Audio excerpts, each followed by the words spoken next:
anabavy mandrosofa tonga ato amin'ny efitran'ny Jehova nareo ka tokony tsy hiala intsony.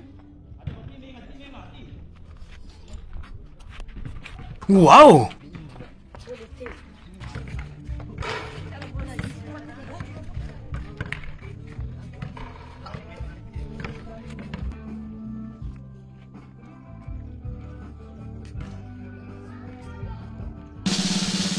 Voafandrika ny mpanompon'ny Jehova. Efa ela nitadiavan'i Jehova izy ireo mba hiova. Dia tsy maintsy fandriana amin'ny alalan'ny tiasibe ny mpanomponao mialatsy ny tompo. Efa be dia be ny mpanompo amin'izao milefalefa isaka amin'ny toriteny dia aleo fandriana ohatr'izao. Mila mahery sika miaraka amin'ny fomba.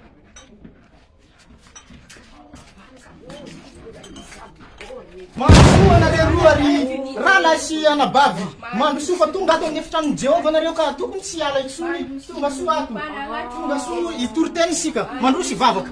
Tonga dia miala amin'ny anara Jesosy ny devoly ny resaka tiasibe mandroso ralahy, mandroso ranabavy. Eto tsika dia miaraka amin'ny beran'Andriamanitra omba nareo Jehova. Tahin Jehova nareo, tsy lefa intsony nareo raha mandray amin'ny tokantrano nareo zay. Tahin Jehova nareo, miala ny devoly nareo. Eto ty tiasibe ty, miala devoly ny tiasibe.